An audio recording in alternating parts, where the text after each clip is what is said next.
friends, here are 2 ways to use yoga tune-up balls to work on thoracic extension. So one of them is going to be the courageous ball, my favorite, and the other one's going to be a set of alpha balls. So for the alpha balls, you want them in the toe, nice and tight. You're going to place it on your mat. That's what we're doing first. And if you have long hair, you're going to tie up your hair because the balls will eat your hair.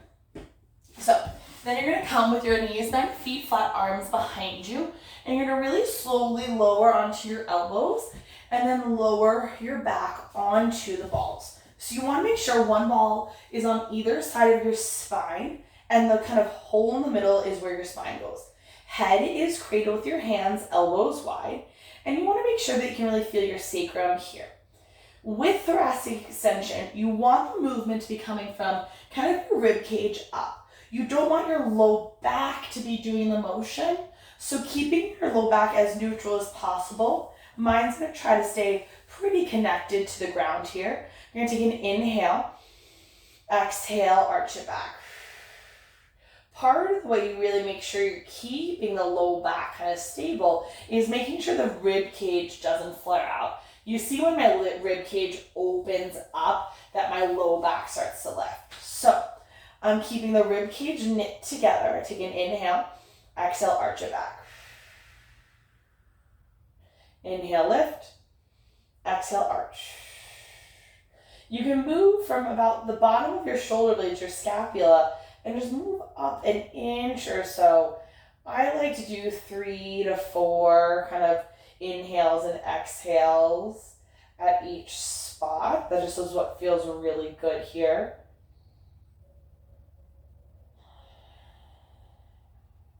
And I usually go up the spine once and then back down.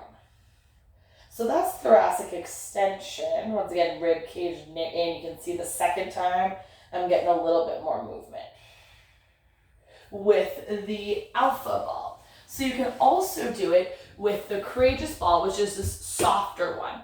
If you want tenderness in your upper back, this is a great one to use. Very similar. You're going to put the ball in the middle of your mat, knees bent, feet flat, and you're going to slowly lay onto the ball here. The ball is going to go in the middle of your spine, so it is going to be touching your spine. And you're going to do that same arching and lifting. Once again, rib cage knit in, low back stabilized. There you are. I also really love this one as just like a stretch. You kind of place it in the middle of back, connect your head. My butt always helps support me here, and arms wide. Think about keeping the low back on the mat and letting the heart open here. Those are really great if you're used to hunching over the computer or feel like you're a little crunched up there. So once again, courageous ball and alpha balls from Yoga Tune Up. Give it a try and let me know if you have any questions.